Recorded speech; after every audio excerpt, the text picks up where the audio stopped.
Live from the 607, it's the Ocho Duro Parlay Hour, where we're talking everything movies, TV, comics, and entertainment.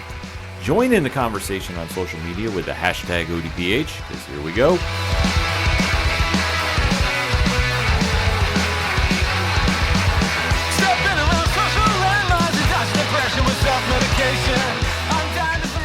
Welcome to an all-new edition of the ODPH podcast.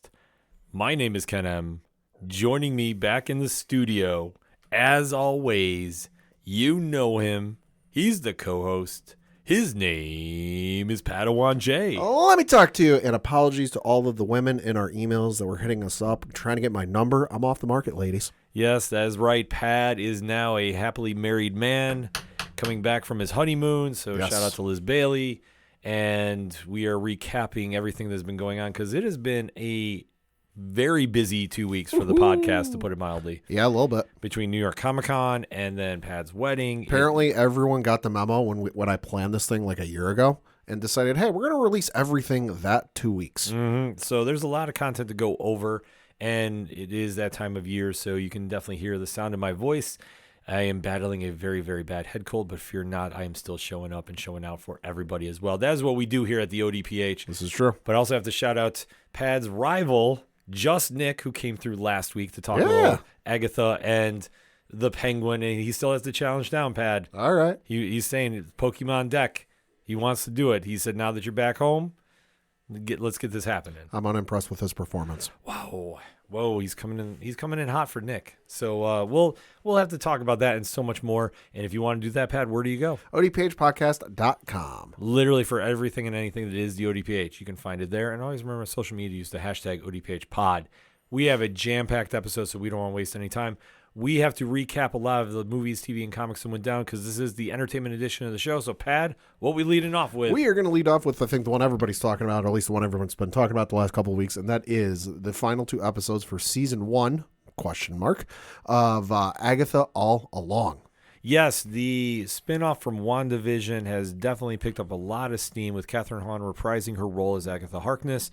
Joe Locke, who has now finally been revealed to be Billy Maximoff, a.k.a. Wiccan from the comics. I am so surprised. Yeah. I'm totally shocked. Yeah, well, I'd say I didn't see this coming. there was one character, though, that did surprise us all, and that was Aubrey Plaza's character, Yeah, who now we know is the living embodiment of death. unless you saw the leaks on the Funko Pops. Right, which... Thanks, Funko. Yeah, which that is not really a spoiler per se. No. And obviously, since the show has aired now a week, Yeah. we can kind of go into full deep dives about this. So we're going to do this a little different if you're a longtime listener to the ODPH.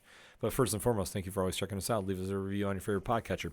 We are going to just go right into spoiler talk for this one, because obviously the episode has come out. However, when we do the Penguin recap, which will be coming next segment, we will give you the spoiler-free statement. At that time, we give you a countdown. At that moment, you got to make a choice. You either stick through the show or you put it on pause so you watch the episode and then jump back in the conversation. For this segment, I'll still put the timer in the show notes. If you haven't seen it, you're behind, whatever, you've been busy, in case you want to skip this segment. Yeah, so see, Pat takes care of you. He does good things like that. Also, the one thing I will say, for anybody who's skipping this segment because you haven't seen the episode yet, I hint at Season 1 ? Is because there's rumors that there might be a Season 2, and that's all I'll say. Yes, so there's We'll get to that if you continue on in the segment. So there is a lot going down with this, because we have to recap not 1 but 2 episodes involving the show. So we are going to be talking about episode 8, entitled "Follow Me, My Friend," to glory at the end, and then number 9, Maiden Mother Crone. So Pad, let's get into it. Let's talk those episodes. So I thought episode 8 was good. It was a good ending to the story, and the reason I say it's an ending to the story is because the easiest comparison I can give is kind of like Lord of the Rings: Return of the King, where Lord of the Rings: Return of the King fake ends like 4 times before you finally see the end. Yeah. And there are parts of it that, like, okay, it kind of ties up the loose ends, it wraps up the story, and kind of leaves it at a definitive, like, there's nothing coming after this. This is the end of their story. But nine was okay, and it was interesting just to see some kind of like, okay, the whole story now. Now we're going to fill in the gaps. It still felt like you might have been able to sprinkle that throughout the previous 8 episodes, and it would have been fine. I'm okay with it being squeezed into one episode, and doing it at the end is interesting. But for the final 2 episodes, I thought they were good. I thought they were solid. Yeah. And I really thought number 8 was the ending. Yeah, I do too. You should have just ended it right there. Not to say that 9 was a bad episode. It wasn't. Yeah. But where I feel it should have been aired is maybe in that 6 and 7 slot. Yeah. Because it really complements Agatha's character. Mm-hmm. But I think for the overall story, and I understand that they do tie it back to episode 8 Yeah. in the final 10 minutes. I think if you just avoided that and just added that extra 10 minutes onto that episode, you could have just ended right there. I'll agree with you there, and I'll even add to that and say the ending of episode 9, specifically with what happens with the kid and Agatha, Billy and Agatha, could have easily been like a mid-credit or an end-credit scene. Oh, easily, yeah. You could have cut it down a little bit, cut out some of the fluff and whatever else, but you could have sprinkled all the the flashback stuff throughout the series, or like you said before, in between episodes 6 and 7, and then just you get to the end of episode 8, you get the mid credits, and then it fades to black, and that scene, and then boom, you go to the full credits. Yeah, so there's a lot to process here, and as we get into it, because like we say, we're doing a little different than we normally do. We have a lot to catch up on because it's now down literally to Agatha and Wiccan at the end of the Witch's Road.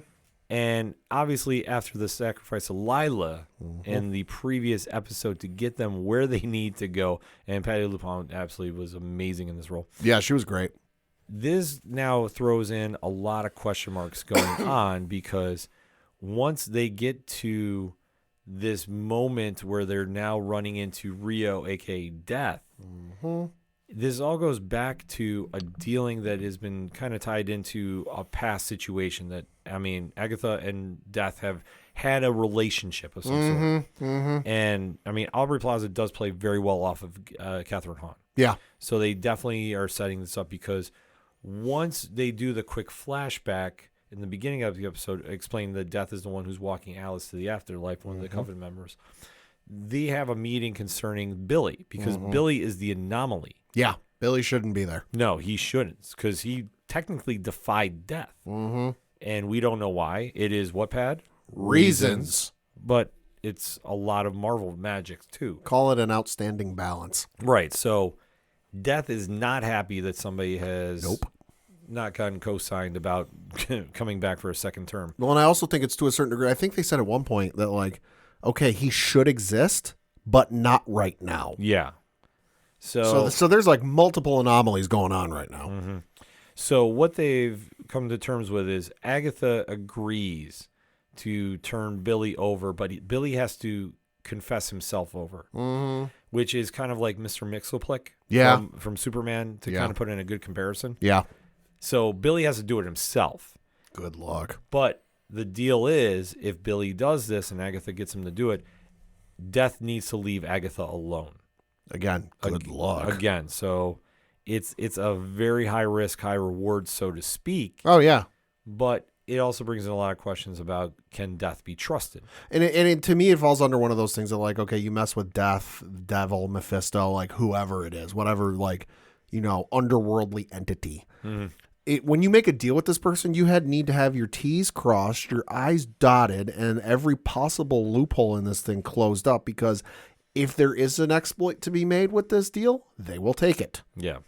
So we do see that Agatha comes back to the land of the questionable living, I guess I would say. Yeah, for lack of a better term. So Billy is there, and also Jennifer Kale is there, played by Shazir Zamata. So the three are left at the end of the Witch's Road, and when they get to the end of the road, Pad, what do they find? It's a circle. Yeah. It literally is not a road. Yeah, they're right back at the start. Yeah, so time is a circle. It's wibbly wobbly, timey-wimey, yeah. So it is kind of an interesting point here that all their troubles that they've gone through and the people that they've lost from their coven. All for nothing. Yeah, it seems that. But they do see their shoes are there because they left the shoes. Yep. So that's the clue. They're back at the beginning. Yeah, so Billy sees this, and Billy is feeling very defiant and puts his shoes back on. Well, yeah, because you figure he just spent, however many hours or days or whatever, because time passes here, I assume, differently than it does in the actual world. Oh, completely. Yeah. You know, people he wasn't, I don't want to say friends with, but he was at least on speaking terms with, you know, so he was friendly Yeah. towards, sacrificed themselves, gave up their lives for them, gave themselves up for, you know, the end goal and the greater good. And it was all for nothing. Yeah. Like, it's one thing if you get there and it's like, hey, JK, there was never anything here at the end. It was all just, you know, rumor and hearsay and a really bad game of telephone that went on over the centuries. But it's not even that. It's just, hey, you're back at the beginning. Thanks for playing. Here's a lollipop. But when they put their shoes on, we see that they wind up in, I honestly thought this was a morgue at one point. I did too. But apparently it was Agatha's basement Yikes. from where she's staying in Westview. Yeah, I mean, cop makes sense. But it's either her basement or it's either where she works. Right, but I thought this was a morgue, and I thought this was kind of fitting with death. Yeah, So it's on brand. we do see that everybody wakes up, and there is kind of this weird sense of, okay, this is the last ritual. Like, okay, this is going to be the last test for the Witch's Road. So we do see that Jen is taking the initiative here and has basically said, I'm done. I'm out. She's like, F this. Well, but you have to think, Agatha has not been exactly On the most up and up. truthful character in the MCU here. Yeah. I mean, it's par for the course for Pretty her in the much. comics. Yeah. So there's nothing super out of the ordinary. No. But we do see that Jen winds up confronting Agatha and gets her to do an unbinding ritual, which is an interesting thing of play, I will say, because now Jen gets her powers back, Right. and she's gone. Well, yeah, because she learns Agatha's the one who, like, basically got rid, or like bottled her magic, I guess you could say. Yeah. Like, it's still there, but she can't use it. And Jen takes this about as well as you would expect, and that's not very well.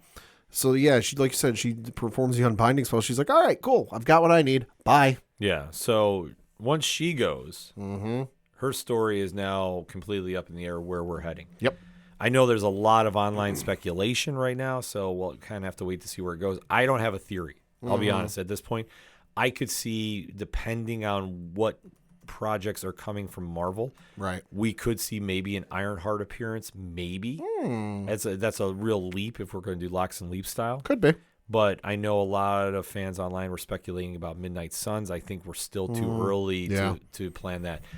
If we had solid foundation for Blade, Oh, Lord have mercy. then we could talk. If Blade was actually happening, because at this point I'm not convinced it is, that's like a shoe-in guarantee. It's the new Flash. Pretty much, yeah. So Yeah. so I'm just going to put it out there. Let's hope it's not the same result. Yeah, for many, many reasons. I digress. But we do find for Jennifer Kale, her story is done. She's off in the sunset. Yep. So now it's literally left to Agatha and Billy.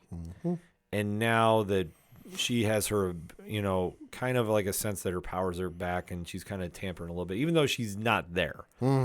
She winds up doing this weird kind of hypnotic thing with Billy. And it's to find Tommy, his brother, a.k.a. Speed from the Young Avengers. And it's a very trippy scene because more or less it's done in the same way that we find out about how Billy Maximoff became William Kaplan. And it's a little, dark and disturbing, I will say. Yeah. So On brand for the series, though. yeah, I mean, it is. So, I mean, that's the one thing. I think the magic and the playfulness that has been the strong suit of this show covers up a lot of that dark overtone. Yeah. Especially dealing with young death. And when we say that about how Tommy apparently is going to be found in the body of a drowned boy. Right.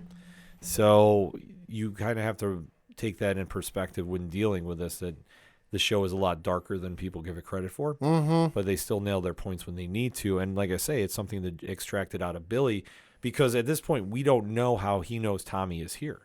He just does. But Billy takes off too. And he does have a seed from Agatha's locket. And when this goes down, Agatha, who, I mean, we're seeing the lights flashing too. It sounds like everything's falling apart for them. Winds up cracking the floor and grows a flower through it. Yep. Because all of a sudden her name is Pamela Isley. Yeah. It's a very weird sense, but it's magic, so Yeah. we just kind of roll with it. Reasons. So, yeah, I was going to say, it's kind of a reasons, but it makes sense with the magical thing that's going because ultimately they're cracking the witch's road. Mm-hmm. So now everybody's starting to get their powers back. Yep. So when they emerge, they wind up coming through the backyard. Agatha does, at least. Mm-hmm. And that is where death is waiting. Oh, yeah. And this is one of the cooler scenes ever because Aubrey Plaza is just sitting on top of the house cackling. Aubrey Plaza's so good. Yeah, she's fantastic. Everything she does. Oh, yeah. I fully co-sign on that, too. And especially the makeup job she did, which was all prosthetic. Oh, yeah, yeah. Like, it wasn't any CGI per se. It was like, that was impressive. And she's now, basically tells Agatha, you didn't come through on the deal. Mm-hmm. Well, now I got to come for you. Well, that's the thing. No matter what iteration or what property you're watching it, if it involves death, the Grim Reaper, the devil, Hades, like whatever it is, you make a deal with them, there's a but in there, or there's an and in that sentence. And if there's a but or an and in that deal, and you don't, fulfill that first half of the deal, you best believe the other half of that deal's coming through. Yeah, so it is something that we see this great battle start going. Agatha is completely outclassed. Wiccan comes making the superhero entrance. Yep. In full costume as we see him from the comics. You took everything from me. Yeah, and starts fighting death. Mm-hmm. Good luck, kid. Well, it's, the naive optimism. Youthful inexperience. Yeah, he's shown this throughout the entire show. Yeah. But the only thing that I guess I was a little puzzled by, but the more I started putting thought into it, it made sense. Mm-hmm. How powerful he truly is. Well, he is his mother's kid. Right, but we've never seen like the limits push that he's doing. Oh, sure. But the other thing you got to remember is that he wasn't supposed to exist. He was supposed, when Westview fell apart, or the magic over Westview fell apart at the end of WandaVision, he was supposed to just, snap out of existence like Thanos, They use the Infinity Gauntlet. But instead, through sheer force of will and his own, whatever given talent, that he hadn't used all that much, still found a way to break through that barrier, find the nearest body that was uninhabited because the kid had died, and then jumped in, which for a kid that young and a kid that inexperienced, because I'm sorry, I don't care how good the kid is or who his parents are, to do that is impressive. Mm-hmm. Oh, yeah. I mean, I fully see at some point in the MCU, the cinematic universe, he takes over for Doctor Strange and becomes the Sorcerer Supreme. Could be. I fully think that's going to happen. I can see it. But for this moment, though, you see him giving some of his power to Agatha during the fight. Mm-hmm. And this is now repowering. Agatha comes out in her costume that we've seen before, so it looks like they're going to make one last stand. But this is where Death kind of gives the final ultimatum. Mm-hmm. Says both of you can't survive this, and he's not supposed to exist. He's not supposed to be here. So how do you choose this? And this is where they do the noble setup of where Billy turns himself over to save Agatha, but Agatha can't handle it. Mm-hmm. And winds up double-crossing Billy, per se. Because all of a sudden, she's got a conscience. Well, I think that they've been tying into this whole mother-son-esque bond between them. Maybe. And I think that they really want to say about how much of an effect he had on her. I just found it interesting because they brought up her son, Agatha's son, several times throughout this show in the previous 7 episodes. Right. And not once did she ever show, at least to me, and maybe if I do a rewatch, I'll catch it because I might have missed it and there might have been a subtle hint. I'll admit that right now. Sure. But not once in the previous 7 episodes, and hell, we're almost at the end of this one, so 8 episodes, did she ever go, you know what? I fucked up when it comes to my kid. She never admitted any wrongdoing. She never did any remorse. So all of a sudden now she's like, you know what? I'm going to right some wrongs. She kept a good poker face. Yeah, I'll give you that. Because there was a couple times that she was going to react. Sure. And this is a credit to Catherine Hahn. Oh, sure. She was going to react, and then she all of a sudden just snapped back to persona. Sure. And she didn't tip it off.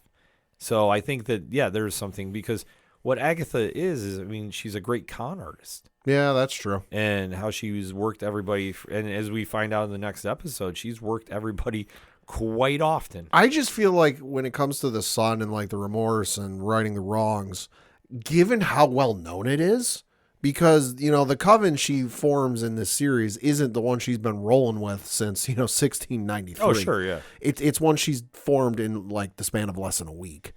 But it's well known to everybody that, like, yeah, she, what happened with, or at least the rumors of what happened with her kid. Yeah. The fact that it's that well known, I just feel like there should have been something said. Or at least something like, you don't got to go through a full tearful monologue and a full tearful, like, expose about like why you did what you did and how you regret it now and blah blah blah, but just like a sentence or two.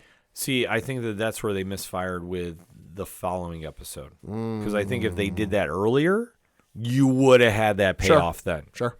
Because I think when they get into what we're going to talk about with episode 9, it was too late to have that big impact. Like, it felt like a very long, drawn-out epilogue. Not saying it was bad. No, you're right. But that's what it felt to me. Yeah. So to see how this played out, I mean, we get the big heartfelt moment where Agatha now has this come to terms that she's going to sacrifice herself to basically redeem herself, which is kind of an interesting play, but it's what she does. And she winds up having a very passionate kiss with Death and essentially dies. Yep. So at this stage, Death has now got her quota. The kiss of death. Yeah, I get it now. Literally. Yeah. Billy goes back home, and he does, and I love how they did this camera shot. It was exactly like WandaVision, when Wanda emerged. Yes. And it's a good callback. Yeah, in front of the residents. So it's completely like, mirroring each other. So you see him drive back to his home where his parents are all freaking out because he's been gone for how long? Yeah. So he goes to his room, and as he's in his room, he's noticing a lot of familiar objects, which it turns out is a lot of the notable places from the Witches' Road and the trials. And then how this episode ends is you see him turn around and he makes a very scared face that somebody is in the room with him.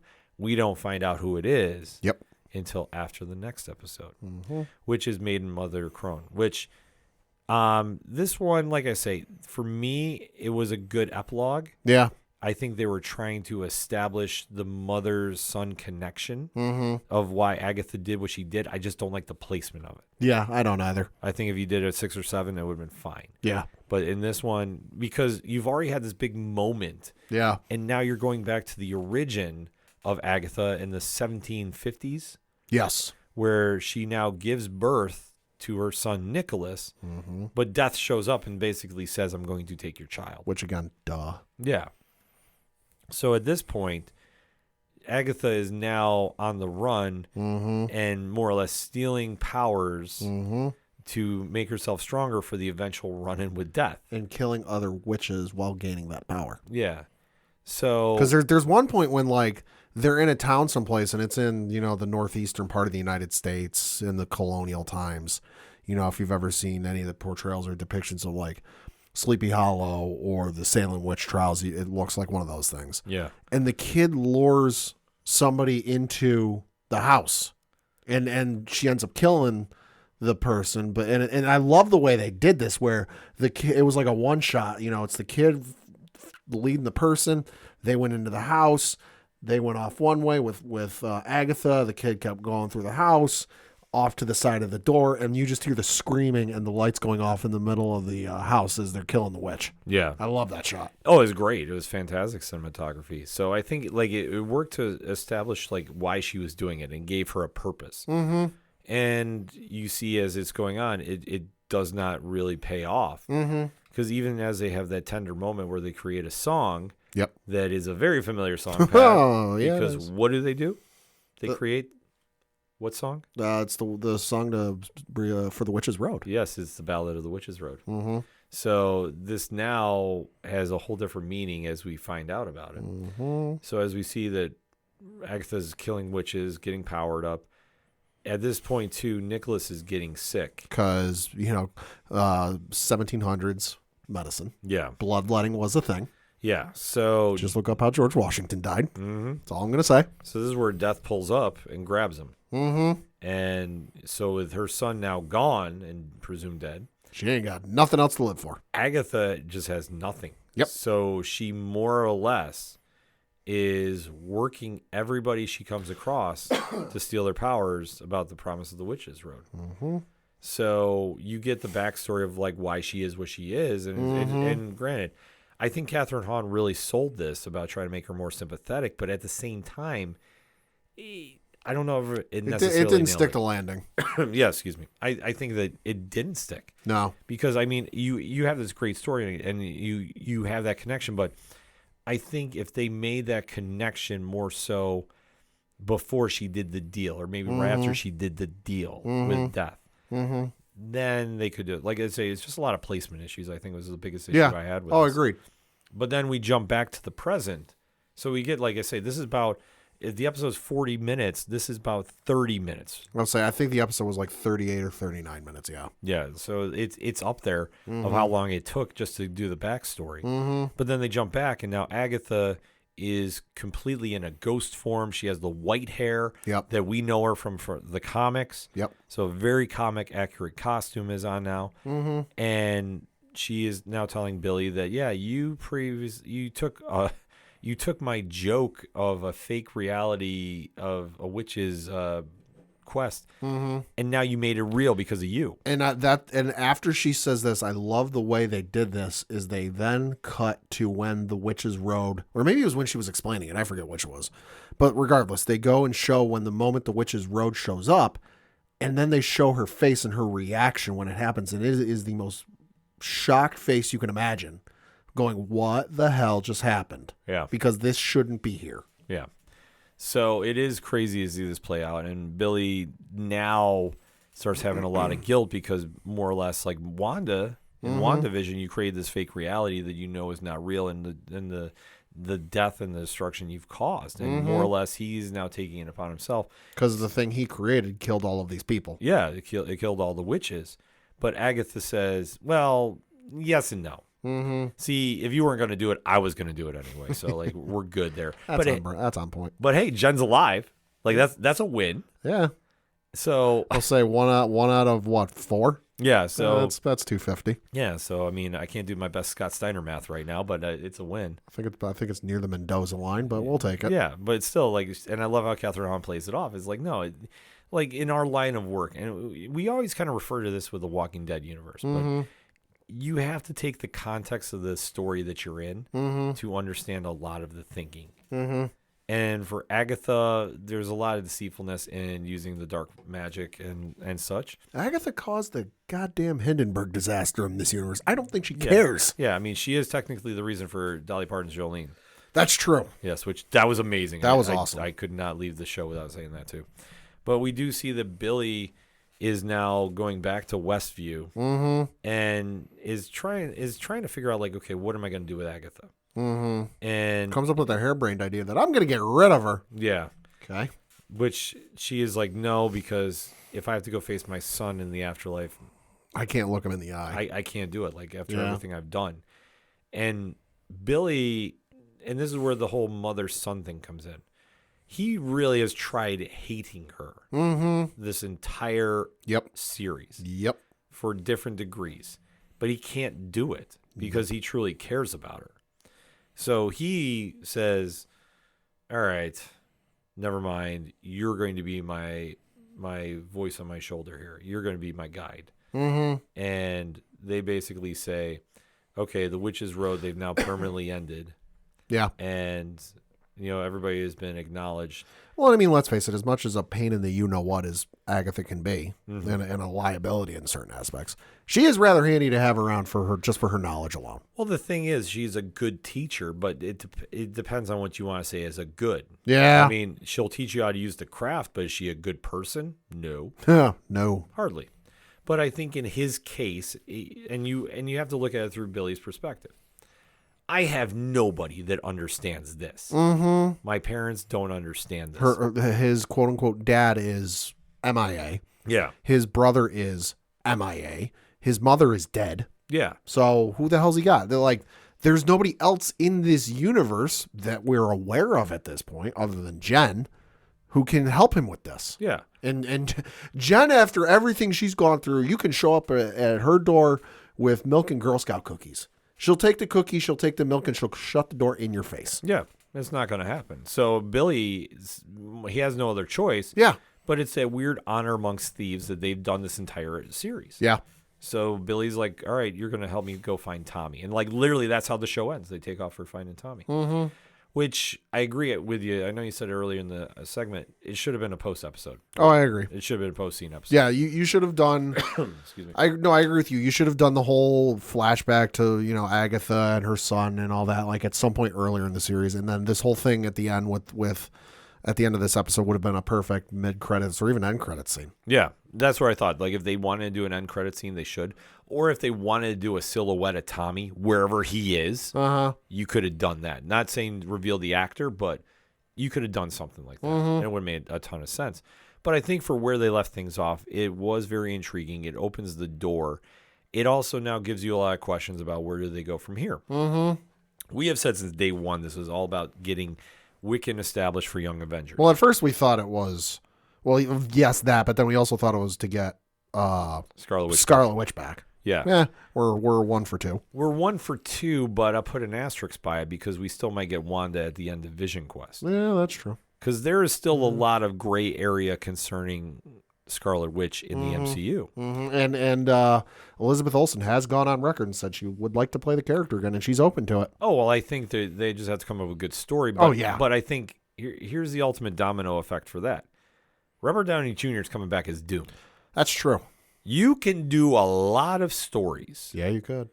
And the fact that you could do a certain one with Doom and the Scarlet Witch, you could make that happen if you want. Yeah. Now, granted, getting RDJ to do a lot of stuff at this stage, probably a little more difficult. So I just need to open the piggy bank. Right. But it's not to say that you couldn't make something happen, especially dealing with Young Avengers and the Scarlet Witch. The thing we also have to remember is you do have a certain property that starts with X and ends with men coming down the road. And if you're a comic book reader, or hell, even some versions of the cartoon watcher, Scarlet Witch and Magneto do have a certain history together. Oh, completely. And I'm not talking the Ultimates version. No. That one doesn't exist. Yeah, the early Ultimates, not the current series. Not the current series. No.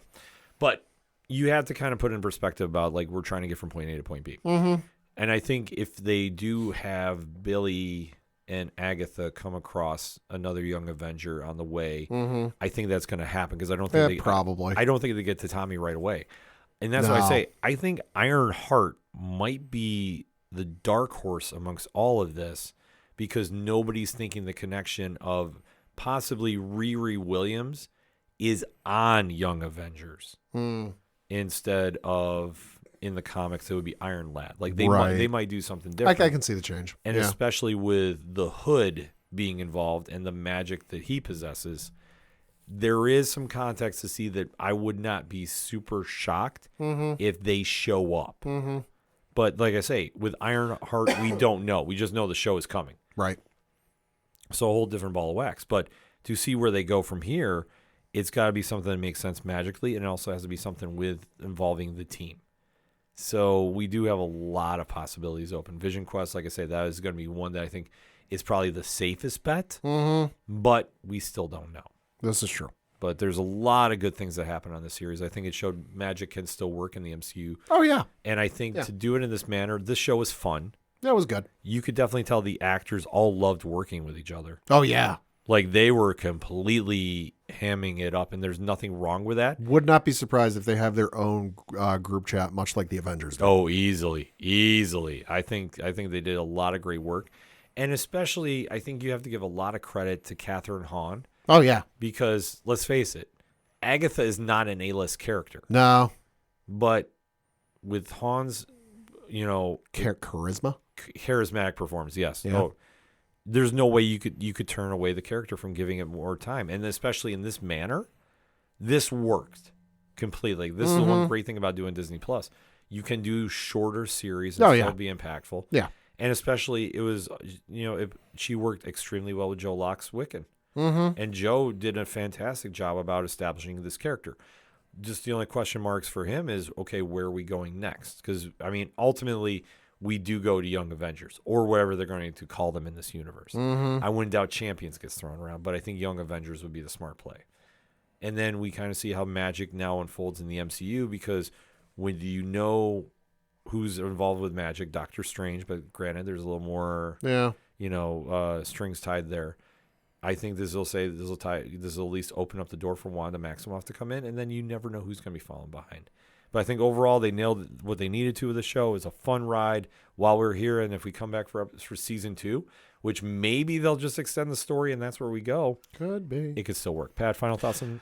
No, series was good. I don't think I enjoyed it as much as some folks, but I'm not that big of a Halloween person. I enjoy it. I like certain aspects of it, but I don't go bonkers when it hits, August 1st like some folks. I enjoyed it, though, for what it was. It was fun. It's going to be an interesting gateway, I guess you could say, with the magic side of things and where Wiccan ends up, where Agatha ends up, and where the hell Scarlet Witch ends up, because, hey, they mentioned her a couple times. That is not through, any just saying like, hey, we're going to throw the name out. A couple of things with this, though, that I do want to bring up. One of which is we almost got the greatest cameo in MCU history with this show. Oh? They tried to bring in a fan favorite character from She-Hulk, and that would be Madison.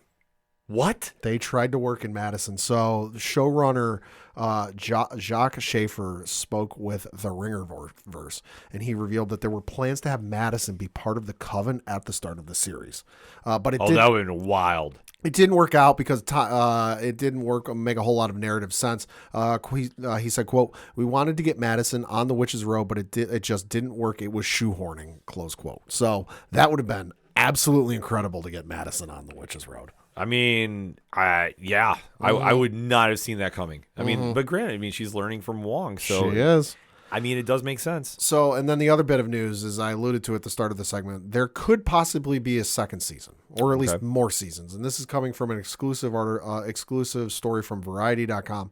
And this has to do with how the show is being submitted for the upcoming award season. And that's specifically with, the Golden Globes, SAG Awards, and the Emmys. Yeah. And that is that the show has been submitted as a, It's comedy. It's in the comedy category for the upcoming award season. So it's going to be put up against the likes of Abbott Elementary from ABC and The Bear from FX and HBO/Max's Hacks. The way this article from Variety.com reads, quote, "The Television Academy's criteria for limited series state, quote, the program must tell a complete, non-recurring story and not have an ongoing storyline or main characters in subsequent seasons," close quote. The article goes on to say there has been no official word from Disney or Marvel regarding a renewal. Still, the studio would have to prove to the TV Academy that more seasons are planned or make an official announcement similar to what FX did with Shogun last year, ultimately setting the all-time winning record for a drama series, close quote. So, a little bit of interesting tidbit behind the scenes stuff, but we could possibly be getting more seasons of Agatha All Along. I hate to break this to everybody, but that's going up against the Bear. It's not winning. Probably not. I'm sorry. I love it. I mean, I really enjoy the show, but nobody is going. I would just like to see Han get nominated because she should get nominated. She has not been nominated for anything. She should definitely get a nomination. She's not gotten a Golden Globe nomination. Yeah, but like I say, against the Bear, I'm sorry, is not probably not. The Bear is too much of a beast. No pun intended. But nevertheless, Agatha All Long has definitely made an impact on the MCU fans. It gave them something to tide over until a very busy 2025 kicks off. In the meantime, hit us up on that hashtag ODPH pod. What is your thoughts about the season finale? We'll just call it the season because I do think it's coming back. Of Agatha All Long on Disney Plus from Marvel Television. So hit us up, let us know. We're going to take a quick break. We'll be right back. The content you are listening to is part of the Nerd Initiative Podcast Network. For more info about the home of pop culture positivity, be sure to check out nerdinitiative.com. Do you like comic books? What about movies and TV shows? Well, we may be the show for you. We're Hops Geek News, a weekly podcast that discusses comics, movies, and TV shows while featuring a beer of the week. Every week, we chat about what we messed up on the week before, and then we dive into what we're reading and watching, as well as some news. We then wrap it up with a geek-themed topic of the week. You can find us anywhere you listen to podcasts by searching Hops Geek News. Cheers. Coming back for another segment on this edition of the ODPH podcast, and now it's time to break down the penultimate episode of the best show in superhero TV right now. Hell yeah, it is. It's not even debatable. No. I'm sorry. Respect to Agatha All Long Penguin is so much better. Respect to Agatha, respect to Superman and Lois. Yeah. But nothing, and I mean nothing, is coming close to The Penguin, the spinoff from the 2022 Matt Reeves film, set in a very distinct vision of Gotham City, with Colin Farrell acting his mind out, playing Oswald Cobblepot, a.k.a. Oz Cobb, who is the shifty, if I can use that word, shifty gangster in setting up a war between rival families to merge to see who's going to be taking Gotham's underworld. And he is being met head on by Kristen Milantes, Sofia Gigante, a.k.a. Sofia Falcone, who is matching scene for scene. And if she does not get nominated for an Emmy, I don't know what is going on at the Academy. Granted, like, they usually don't offer to comic shows for winning, but she should be in consideration. She needs something. Absolutely. Good Lord. Because now they're setting up for the ultimate showdown between those two, and the families involved, because it is families on both sides, with Oz's family caught in the crossfire of the now coalition, I guess, say, between the Gigantes and the Marconis. So much family in this show. Only thing missing is Dominic Toretto. Indeed. So we are going to be talking about Top Hat, episode 7 of, I hope, season 1 of this show. So, as we alluded to, we're going to give you a spoiler-free statement, then give you a countdown. After said countdown, it's game on for the spoilers, so you have been fair warned. So, Pad, hit me with your spoiler-free statement on Top Hat. Episode was really good. Thought the backstory stuff was interesting. You know, at first, when it was first playing out, I'm like, what are we doing? We're like 7 episodes deep at this point. But in the context, once you get to the end, I'm like, okay, this makes a lot of sense. And it's fleshing out the character a little bit, because Penguin, very well-known character. This iteration, though, a little different, little twist on it. But very good episode overall. I wouldn't say best of the series thus far, but it's up there. It's not the best one. It's the second best one. Yeah. I will say Top Hat really nailed the landing on this. Yeah. I mean, let's just face it. It's not going to even come near Santani. Yeah. From the Sophia origin story. Like, that's it. Sorry, it's great, but that's on a whole different level right now. Yeah. But with Top Hat, we got a great introduction to his backstory. It gives you a lot of clarity into what he does now. And then plus, we're also moving the plot very fast. Yeah. Because with one episode left, and like we say, as of right now, there is no talk of season 2. Funny you should say that. Oh, I do have a quote. Andy Serkis, and this is reading from comicbookmovie.com.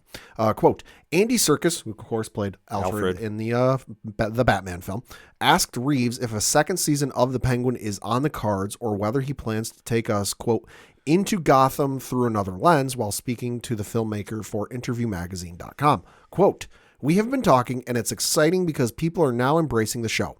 My fantasy is coming into being, which is very exciting, and HBO has been incredibly supportive from the beginning. Now to see that the show is being embraced is really, really exciting. We've been talking about doing other shows. I wanted to make sure that we didn't do the origin tale, which so many of the other series have done. I think the idea of being able to put a lens on these characters is a really exciting idea. It's about cities and their dysfunction, and the world and its dysfunction, which is about Batman's stories are all about. They're all about Gotham being a place that should be better, and you can have the experience of this almost novelistic epic crime saga, but you also just get these separate experiences. They have their own dramatic value, so Oz's story is Oz's story, and the idea is to do these other stories in the same way, close quote. The article does go on to say Reeves didn't mention any specific characters, but he did previously hint at a legal drama focusing on Harvey Dent, a.k.a. Two-Face, might be one possibility. Let's go. So nothing's being ruled out at this point. I'm sorry, take my money now. If you give me a Two-Face show in this universe, take my money. I'm all in about this. That's the one thing that I think they do, and even into kind of weird comparison with Tom King's recent Penguin series. You're showing the true Oswald Cobblepot. Yeah. And he's not a nice guy. Yeah. And I think the illusion of power that he is showing to one Victor, a.k.a. Played by Renzi Felice, I think you're seeing that come to fruition here. And I think that when we get to that finale, like we're going to have a really big shakedown about what he is all truly about. But I think in the meantime, though, if they want to run with it, they need to run with it. Well, and the other thing, too, we need to say is I know some people are like, where's Batman? Where's Batman? Batman was never going to show up in the show. Yeah, exactly. They said from the beginning, like, don't expect him to show up. And to me, that makes sense because this is all like low-level crime stuff. This is just like families fighting between each other. This hasn't even nearly come close to a blip on his radar. He might be aware and he might be sitting there going, all right, this is something I got to keep an eye on if it gets out of control and starts becoming a threat. But right now, not really a threat. Yeah, he doesn't even need to worry about being involved in this, and nor should he. I'm sorry. Like, as much as people love to see Batman, and I understand why. Oh yeah. Not every Gotham City story needs him. No. Like I always wish that they always did the Gotham Central story. Yeah. Which is all about the PD department. Yeah. Just make it a crime drama. You don't need Batman to sell everything. And at the same time, if you try to shoehorn him into every story just because, oh my God, we need to get him on screen, it almost feels like a crutch. Yeah. That like, oh, we don't think this show can succeed unless we put him in there. Exactly. And This is showing that, hey, you don't need to have him in there. yeah, you don't need to have him in there. And anytime that you, like I say, if you really have to, you're not telling good enough stories. Yeah. I'm sorry. Like, that might be very mean to say, but it's being very, very true. And if you have a great character that you can work off, and plus you also have a great source material to work off of. And like I say, I think there's a lot of parallels to what Tom King and Rafael de la Torre did to a degree about showcasing the man behind the persona for Oswald Cobblepot. That's what they're doing here, and that's why it's winning, and that's why people are getting excited about it. So there's a lot to break down with this. I know I'm going to start talking spoilers in any second now. So, Pat, that being said, 3, 2, 1. Let's talk about it. Really good episode. You know, I love the backstory. I love the buildup for this. And this felt almost like a Game of Thrones penultimate episode. Yep. Not necessarily that crazy with like, oh my God, what the hell did I just watch? But it was real close. It was up there because they definitely went out and did a lot of things to build up for the finale. Yeah. And they split it up in between two stories because first you had this really touching and also tragic story about a young Oz and his family and the dynamic there. And then you had where he is now and the center of a crime war that's going on for who's going to take the underworld. It's also spun out of control a little bit. Well, I mean, that's also on him because of what he did. Like, he's accelerated everything about this. Yes. So for all the chaos that's in his life, and this also is a great year one for him. Absolutely. Because let's face it, he's not the polished penguin just yet. No. As much as Batman is still learning the ropes, so is he. And A polished penguin would have made mincemeat out of some of these goons. Oh, completely. That's why I say, like, so you're seeing this right now, and you're seeing that how he's very, very uncomfortable in certain situations, and how that plays into his ego. Because where this starts off is we get a flashback to Oz with his brothers, and I definitely want to shout out Ryder Allen, who played young Oswald. Oh my God! Yeah, the acting, and then even the post. I'll give a shout out to the post episode they did. Yes, just so in tune with the character. That kid's smart. Yeah, and I got that vibe off him, like you said, with the post episode thing that they showed, where he's talking, and I'm like, for however old this kid is, yeah, he's young. He's young. He's smarter than he looks. Oh my God, yeah, because he just carried it. And especially about saying how he was the odd brother out amongst his brothers Ben and Jackie. Yep, didn't necessarily get all the attention. And how Oz has alluded to this many times about winning over the gangster in the town. He's so desperate for his attention that he wants to, be the next Rex Calabrese, who's played by Louis Consommi. Apologize if I mess up the name. And you see just how Rex is influencing. Yeah. Young Oz and with his brothers, and just even the interactions they have because they're more or less working. His mom's on the payroll for Rex, so we do see that there's a little interaction. And then when they're going to play hide and seek in the sewer tunnels because it's Gotham, Oz does not like how they were making fun of him or how he perceived that we're making fun of him. because he struggles with his leg to walk downstairs. So where did they go? Deeper into the sewers. yeah, so they went into And not down a set of stairs, down like a ladder. yeah, this was down to like the emergency levels of sewer tunnels. Mm-hmm. So down here, Oz is like, I'm not coming down here. He's pissed. He's pissed off at him, so he traps him there. He locks the door and throws away the key. Yeah, so he winds up going back to his apartment. And they end up dying. Yeah, and his mom is saying like, "Where's because the sewer overflows. Yeah, because it's downpouring with rain, so they wind up getting trapped down there. And the cinematography for it, like you never saw the bodies. Nope. And I'm glad they didn't show it. Yeah. You just heard their screams for help. You did that, and then like all of a sudden got quiet. And it was like the moment had. And meanwhile, Oz is back with his mom and loving the attention she's giving him. Mm-hmm. And it's weird to see this side of Oz, but this goes to show about how much he cares. Well, and the mother even goes, "Oh, where are your brothers?" And he's like, "Oh, they just went to the movies. Yeah, I didn't feel like going. I came home." Yeah, so he's completely just enamored that he's the one with sole attention, even though this has such an effect on his mom. Then when you see him later on in life, like she tells him to get dressed and takes him out on the town and more or less drills in his head about how she deserves a great life. She deserves for all the pain that she's gone through. It's a weird scene. It's a weird scene, but it makes sense. Yeah. Because what we have to say is during this entire, series, we have seen Oz's mom, who's played by Deidre O'Connell, done a very tasteful job dealing with early dementia and how we see about how she's been traumatized from the deaths of her son and just how she feels like, I deserve to have something better. I deserve more in my life than what I've been given. And how that getting told to a young Oz affects him. Because there's even one point, I can't remember if it's this episode or one of the earlier ones, but like I think it's this one where she talks about, we're going to move up into one of the big penthouses. Yep. And we're going to be rubbing elbows with the who's who of Gotham. Yeah. So like she's got dreams, she's got ambitions, she's got goals. Yeah. And then you ultimately see where you see that, and knowing where they end up, it's tragic. Oh, it's completely tragic.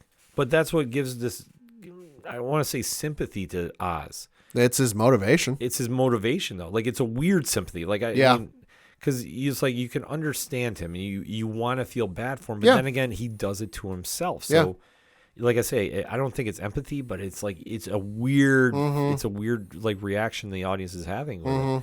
But it makes sense.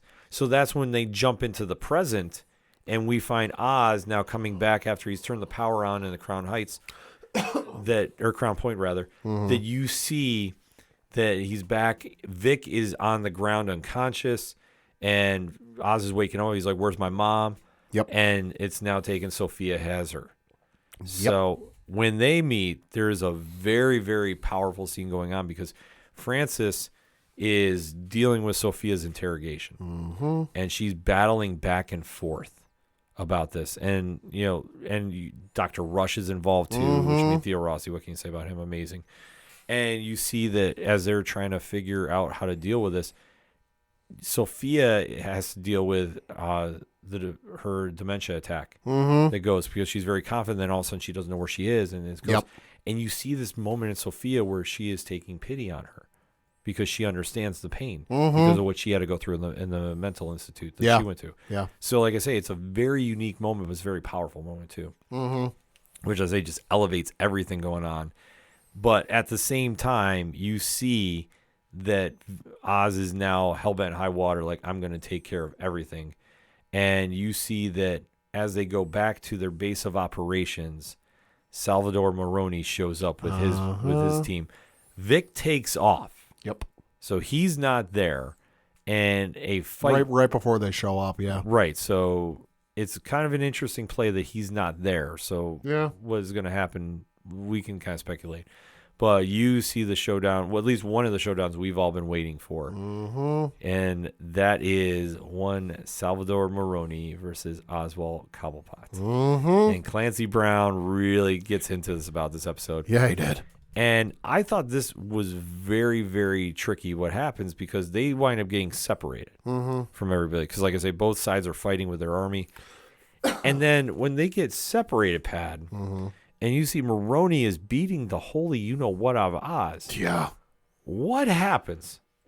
What is it? Oz turns the tables on him. He turns the tables because Maroni suddenly has a heart attack. Yeah. Out of nowhere. I mean, he is... He's older. He's up there in age. He's up there in age. But the stress of what Oz has done to him and his family finally catches up to him. Yeah. And meanwhile, like, and I thought this, if I have to critique something, I thought how this scene played out. I was like really confused at one point because I thought Oz had stabbed him at one point.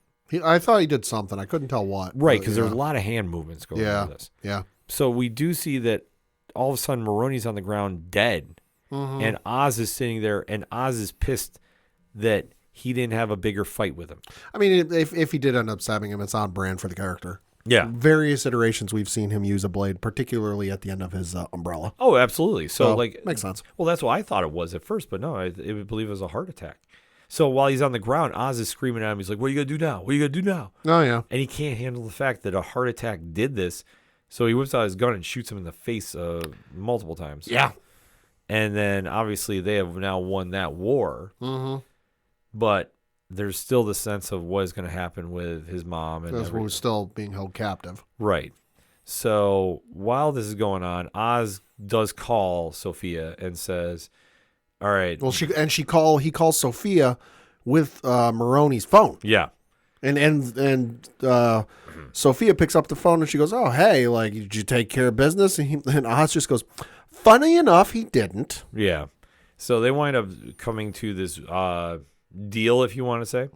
Oz is like, "You give me my mom, you can take all the drugs you want." Because at this point, Sophia has learned that Gia, who got rescued at the end of the last episode, 2 episodes ago, whatever it was, Yeah. is now willing to cooperate with police about what happened at the mansion. Yeah. And all of a sudden, Sophia's freaking out, going, "Uh-oh, I think she knows more than she's let on." Yeah. So now she has to worry about this, that she's now going to get exposed for killing the family. So there's a lot of moving parts happening here, but this is where Julian Rush comes in, is the devil on her shoulder and saying, "No, you should focus on torturing Oz." So when they're ready to do the trade, a car shows up. Yeah. And Oz is on the phone, and more or less he's very hesitant because obviously a car is in here. He doesn't know if there's going to be another attack, whatever. Yeah. As he goes to the back of the truck, well, what does he find, Pat? A bomb. Yep, there is a bomb that's ready to go off. Yep. And Oz tells everybody, get away. He winds up ducking into the same sewer tunnel that we saw at the start of the episode. Yep, with his brothers there that we saw. And then all of Crown Point goes up. Yeah. Because it's just taken out. Like big old bomb. This massive bomb just destroys Oz's entire production, his crew, everybody that's there. So when Oz resurfaces through the rubble, he gets taken out by a detective that we know from the show because Sophia had worked with him in the past. Yep. And literally, that's how things end. So it is a bit intense. There's a lot of great acting going on. Like I say, we might have sped through a lot of the backstory per se with Oz and his mom, but powerful acting going on with her. Like I say, the entire episode too. I mean, this was Frances O'Connell's episode. Like Deidre O'Connell's. I apologize. Like I say, as her portrayal as Frances, like absolutely just crushed this. This was her breakout episode that we really got to saw her show a lot of different sides. And then this also went into just so many different directions with Oz getting his victory, but short-lived. And now we're at the final standoff between Sophia and Oz, and all bets are literally off. I mean, Pat, what's your thoughts on this? Any speculation for the finale? We're not going to see Batman. Yep, not gonna say that. I wouldn't be surprised though if we get like some of Gotham PD finally showing up and doing something. Because it feels like other than the investigating, the murders a couple episodes ago, they really haven't done all that much. I feel like we're due to see some Gotham PD appearances. I'm expecting that last one to be nuts, insane, lots of explosives, lots of gunfire, and a ending that will leave us shocked and wanting another season. I think the safest bet is Oz survives. Well, yeah. Yeah. But I think the leaps that we'll talk about, I think he kills Victor. Ooh, okay. Because of reasons. Yeah. Like there'll be some reason that he does, or it's an accident or something. Yeah. Or Victor sees something he shouldn't see, and Oz has to do what he has to do. Probably. There's like a big paranoia of fate. I also have heard online there's a lot of speculation, just the rumor mill, I guess multiple places are talking, that Victor could actually be Victor Zsasz. Ooh. I don't know if I buy that, though. I mean, it seems like an easy leap to make. Vic. Yeah. I mean, I like the idea. I mean, he did his first kill, so. Yeah, that's true. And I we mean, didn't see a scar with a count. Right. So, I mean, who knows? Yeah. We'll just kind of put it out there. I don't think, to me, Victor Zsasz has always been one of the most unhinged villains in Batman's mythos. Yeah. I don't think Vic is nearly there.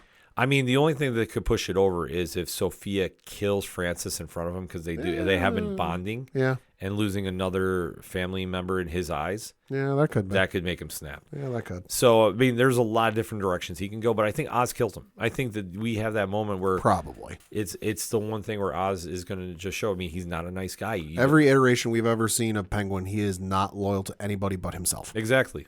I mean, he will step over whoever he has to get his goals. Yeah. So I think that that's completely wide open for him to do. Yeah. But I think, though, it's going to leave with him standing on top. I don't know if Sophia makes it out. I hope she does. I hope so. But I don't think she's going to. But we'll have to see. I mean, maybe they can introduce the Lazarus pits. Oh, jeez. And just let that happen. Just let something cool like that happen.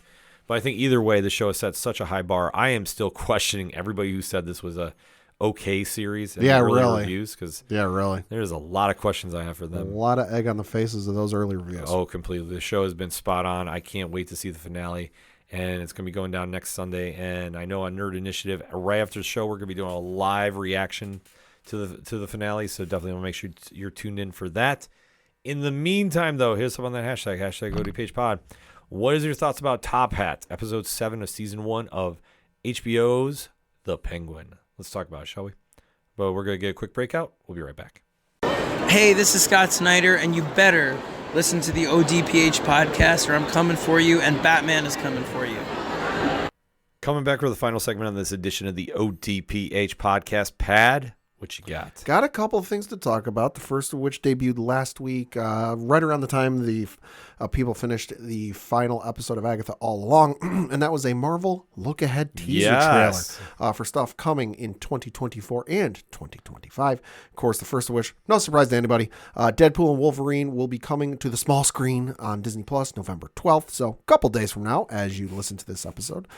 Then coming later in the year, we did get a little peek at season 3, the final season of Marvel's animation show What If? That's coming on December 22nd. Going heavy zombies with that. Well, that's a separate one. Oh, okay. That's the one that's been rumored and talked about for a long time that they're finally doing something with. No, the zombies and What If, two separate shows. But yeah, What If, the final season of that show. So hard to guess what's going on with that. If you know, hey, let us know.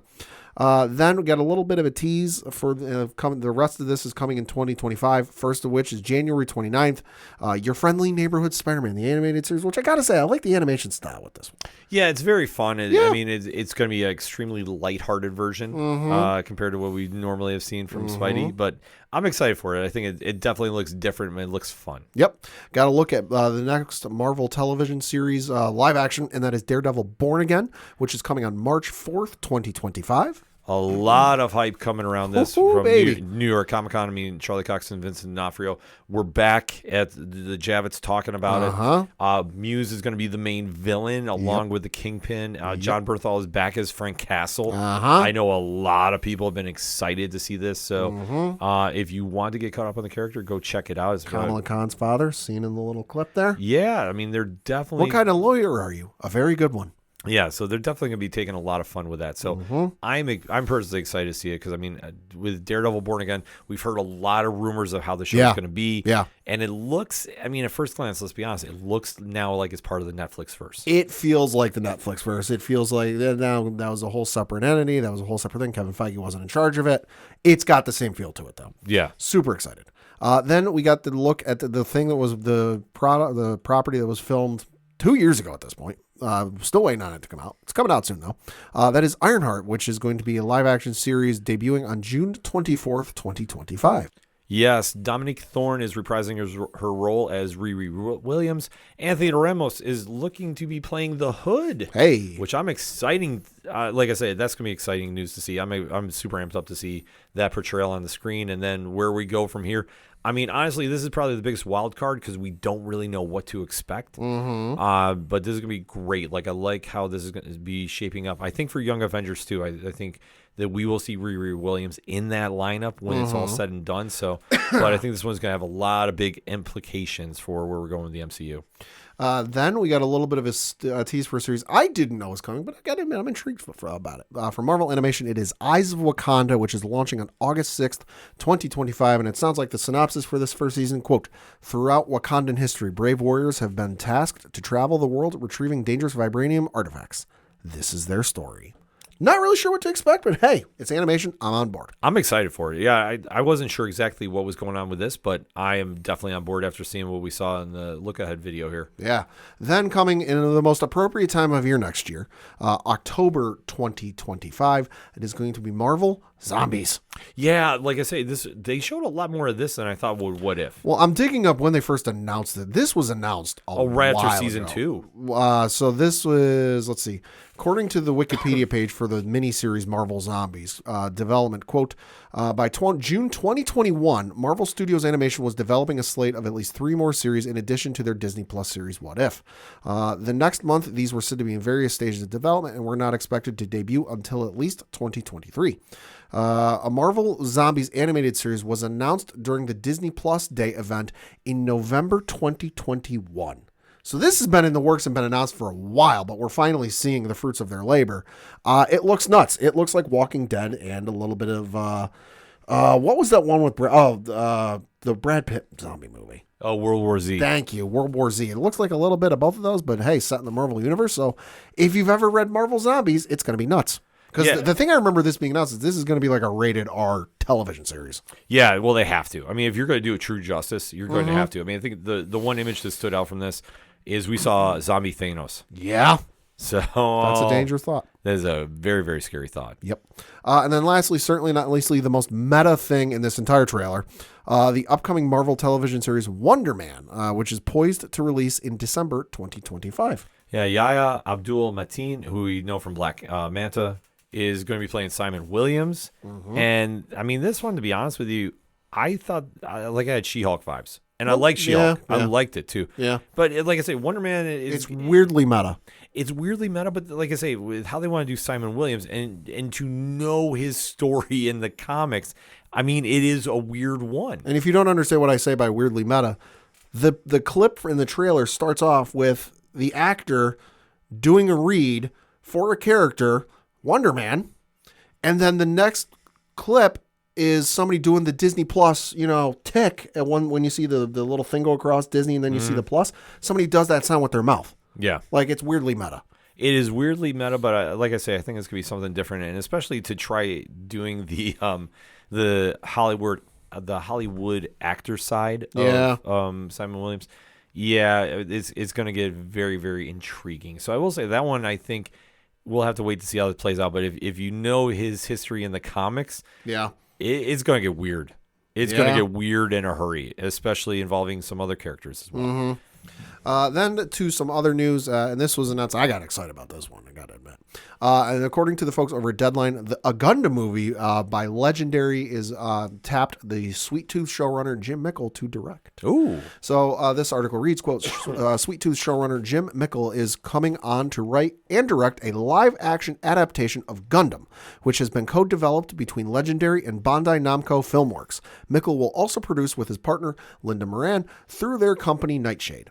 One of the most revered anime, Gundam is thought of as the Star Wars or Marvel universe of Japan, and is a pioneer of the mecha genre of IP. The plot is currently under wraps, but the film is looking to start production in early 2025. Created by Yoshiyuki Tomino, Gundam is an internationally renowned franchise spanning 83 animated series and movies. Wow. Its toy and retail business are huge, with the Gundam franchise generating over $600 million annually. This will be its first live action film, close quote. Yeah, so there was a booth, I remember, at New York Comic Con when we were there this past past month. The line to get in this damn thing was enormous every single time, and that was just to buy stuff. I've been a fan for a while since Gundam Wing debuted on Toonami in the early 2000s, late 90s, whatever it was. You know, saw that G Gundam, the early Mobile Suit Gundam. There's a whole bunch of series. I know a bunch of them are on Crunchyroll. There's a couple of newer ones that are on Netflix, so definitely give some of those a check out if you're looking to get into this. But it's giant robots fighting. Like, you can't go wrong with this. It should be amazing. Fully agree. Then we'll get another movie coming that I know you will be excited for and a number of people will be excited for, and that is there's a new Godzilla movie coming. Yes. But it's not from Hollywood. It's from the folks over at Toho. I'm all in. And guess who's directing? The guy who did -1. Just take my money. The article on Variety.com reads, quote, a new Godzilla movie from the director of last year's Oscar-winning Japanese film, Godzilla -1, has officially been greenlit. Toho, the Japanese entertainment company and creator of Godzilla, made the announcement on Friday. Takashi Yamazaki, who wrote and directed the surprise hit Godzilla -1, will return for the new film. He's once again handling the VFX after winning the Academy Award for Best Visual Effects in 2023. Godzilla -1 was Toho's 33rd Godzilla movie and the 37th to include the famous monster. The Japanese film is unrelated to Hollywood's recent portrayals of Godzilla and Warner Brothers and Legendary's MonsterVerse, which include King Kong. Set in Japan after World War II, Godzilla -1 starred Ryunosuke Kamiki as Koichi Shikishima, as a former kamikaze pilot who survives an almost fatal encounter with Godzilla and suffers from post-traumatic stress disorder. When the massive beast reappears years later, a group of soldiers and veterans must band together to defeat the monster before it can destroy Japan. The cast also includes Minami Hamabe, Yuki Yamada, Munetaka Aoki, Hidetaka Yoshioka, Sakura Ando, and Kurensuke Sasaki. Apologies if I butchered those names. It's unclear if the new movie is a direct sequel to Godzilla -1. However, the film did end on a cliffhanger for the rampaging lizard. Close quote. So, got another Godzilla movie coming. I'm all in. Hey, yeah. I mean, need I say more? It's Godzilla. I'm gonna tune in. I don't need much. Also, from the folks over at Amazon, got another movie announcement coming. It sounds like rumors of John Krasinski being done with the role of Jack Ryan were greatly exaggerated. Because according to the Hollywood Reporter, we're getting a Jack Ryan movie with John Krasinski reprising the role. Article on Hollywood Reporter does read, quote, Tom Clancy's Jack Ryan, the adventure series that proved to be a hit for Amazon MGM, is heading to the movies. The company is developing a feature film that will see series topliner John Krasinski return to the titular role as the intrepid CIA analyst. Wendell Pierce, from The Wire, is also set to return, while Michael Kelly, from House of Cards, is in negotiations to come back as well. Andrew Bernstein, who served as the executive producer and director on season 2 of the series, will direct the feature, which has a script penned by Aaron Rabin, who served as co-executive producer and writer on season 4. Jack Ryan was based on the characters in so-called Ryanverse created by author Clancy, but placed in modern times. It ran for 4 seasons on Amazon Prime Video, where it is ranked among Prime's top 3 most watched series globally. Close quote. So I realize I got to catch up on Jack Ryan because, hey, a lot's been going on, but super excited for this because if you have not seen the Jack Ryan series with John Krasinski, it is incredible. Yeah. And it's fantastic television, must say. Yeah, I can't wait to check this out. Then lastly, certainly not leastly, we did get a trailer from the fine folks over at Disney and Star Wars. Yeah. Coming December 3rd, Skeleton Crew. Not a whole lot to go on this trailer. That's why we're not doing a full breakdown, but it sounds like the comparisons I've made for this series, that it's Goonies and Star Wars. Mm-hmm. Yeah, that seems accurate. Yeah, no, it definitely looks, I mean, it looks fun. Yeah. So, I mean, good time of the year for like a little family-friendly holiday fun kind of vibe, you know, with family and friends and whatnot. But it should be good. It should be good, and like I say, it's something different, which, yeah. I mean, I don't want to cause... For Star Wars these days, that's not a bad thing. Yeah, I was going to say, I don't want to cause a whole lightsaber battle with fans, but different is a good thing. Yeah. And especially like with the Acolyte. I mean, I personally dug it, so yeah. I'm not going to complain about it that much. Yep. Before we get into our comic picks, Pat, I have something that might be up your alley. Okay. So our good friends over at Dynamite Entertainment made mention that... Love Dynamite. Yes, we love Dynamite. We're going to be hearing a lot more from Dynamite in the upcoming months here on the ODPH.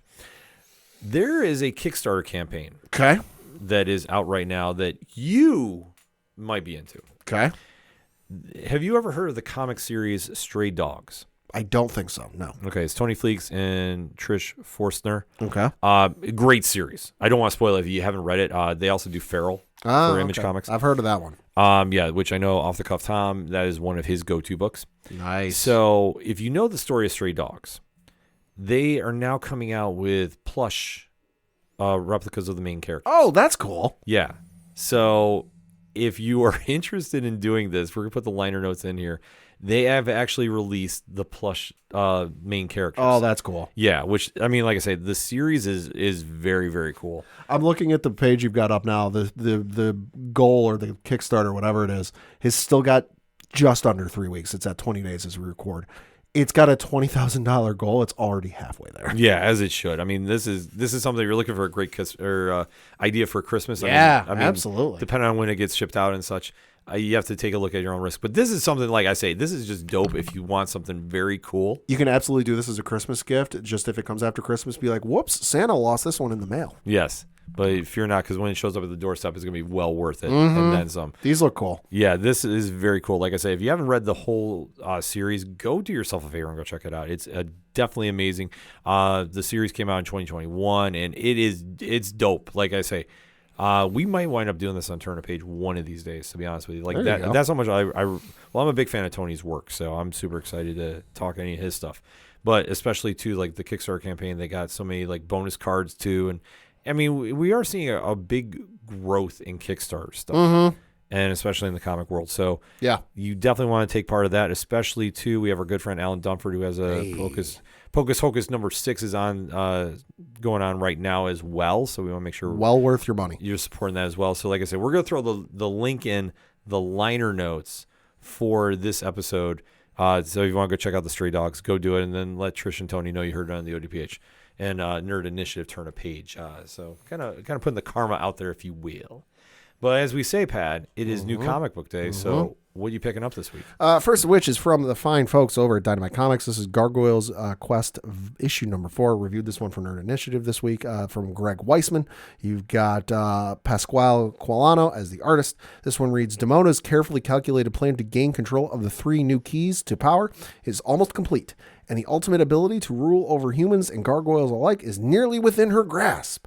Writer and Gargoyles creator Greg Weisman and artist Pasquale Quilano prepare for the imminent Demonian era in Gargoyles Quest 4, featuring commemorative covers from Clayton Crane, Jai Lee, June Chung, and Drew Moss. Now, I will say with this issue, if you've ever seen the Gargoyles series, hell, not even the whole thing, couple episodes, this issue has got a very classic Gargoyles feel. Little bit of mysticism, a little bit of ancient artifacts, a little bit of magic and all that stuff going on. It's going to be real interesting to see where this goes because, boy, howdy. I know they pulled, their butts out of the fire in the last minute and really wrenched victory from the jaws of defeat at the last minute. I don't know how they're going to do it with this one because the way I'm looking at it, Demona has got, her I's dotted, her T's crossed, and every loophole possible closed up on this one. It's going to be interesting to see how they get out of it, though. Yeah, it definitely looks cool. Then from the fine folks over at Marvel, you've got Star Wars, The Battle of Jakku, Insurgency Rising, issue number 4 from Alex Segura. This one is nuts, and it's a very good pickup. The description of this one reads, Chaos reigns as the defiant Imperial comes face to face with the heroes of the New Republic. Luke versus a new Inquisitor. The Imperial survivors consolidate behind the defiant Imperial, putting the just-formed New Republic at risk. Cass Dameron and his team try for a daring escape, but meet an unexpected hurdle. The Galactic Civil War takes a startling twist, and bad omens arise for the future of the New Republic. Close quote. So this one, very interesting. Very good ending. It's got me real excited to see where this one goes because you've got the main villain in this who's battered but not beaten. And he's hinting he might tap into something. He's hinting he might go a little bit on the dark side, if you will. So what the hell he does, because the exciting thing with this villain, he's not shown up in anything before. He's not been in any of the movies. He's not been in any of the TV series or the cartoons, video games, or novels. Completely new character. not mentioned in any of the other stuff, so much in the same way Ahsoka Tano was with the Clone Wars. We don't know this dude's end goal, or end fate, I should say. So what the hell's going to happen? I don't know, but I'm here for it. It's going to be real good. Yeah, I was going to say a lot of hype surrounding that book. You want to talk about hype? This book has got it, and God darn it, it's deserved and earned it. Ultimates issue number 6 from Dennis Camp. When I say this is the most batshit insane issue I've read in a comic ever, I am not, He's not lying. I'm not bullshitting you, folks. I told you what happened in this issue. Yeah. You could not believe it. The description on this one reads, Ultimates assemble to take down the Hulk. The entire roster of the Ultimates unites for the first time in this high-octane climactic conclusion of the first arc. Iron Lad has a plan to defeat the Hulk, the most powerful and imposing member of the Maker's Council. But has he gotten his team in over their heads? Close quote. This issue is fucking nuts. Start to finish, well worth your read. And there's probably about 3 moments in this issue that when I was reading it, I went, oh my God. I don't know if I want to tease any of them because this is one that you need to read for yourself. And this is going to have, I feel, wide-ranging impacts for not just the future issues of the Ultimates, but for this new Ultimate Universe. Yeah. Things aren't going to be the same after this one. And where I thought things were going, that they're on one kind of trajectory, someone flipped the switch on the train tracks and we're going down a different set of tracks. I don't know if things are as certain now, but damn it, I'm here for the ride. Yeah, I mean, this book has gotten a ton of buzz behind it. Dennis Camp is doing a lot of big things right now. Uh-huh. So I would say definitely go pick this one up because there's a lot to go into. Also for me, this is a big week. DC Comics had a monster week of books this week. First off for me, Absolute Superman #1. So finally the Trinity is completed in the Absolute Universe. Jason Aaron and Rafa Sandoval are the team behind this one, and it's a very unique take on Superman. Like I say, it's a little different than you're accustomed to. Mm-hmm. And to try seeing the symbol of hope in such a dark universe, this is going to be one that I think a lot of people are going to be talking about this week. I thought it was a very, very solid issue. Up next was Batman 154. So Chip Zdarsky getting an assistance from Carmine Di Giandomencio. This one, there's a lot of moving parts happening in Gotham City right now since they came in with the all-in movement. The Riddler has gone legit with cryptocurrency. Okay. And the mayor incumbent was killed last issue. Oh shit! Mysteriously. So that's Gotham for you though. Yeah, it's up to Gotham. I mean, right now Vandal Savage is the commissioner. Oh God! Like Chip Zdarsky is going places with this. I'm interested though. Yeah, and to see where we go here, there's a lot of twists and turns. But I'm going to tell you right now, the final pages of this are going to have you going, what? Mm-hmm. And that's all I'm going to say about it. But I thought this was like Chip's done some very unique takes on this. I mean, some I've loved, some I haven't. This one though, I was like, this is incredible. So I am really all in about what they're doing about this. No pun intended. Hey. And then like I said, I said DC had a monster week. I wasn't lying. JSA #1. So this is Jeff Lemire and Diego Olortiega. I apologize if I messed up the name.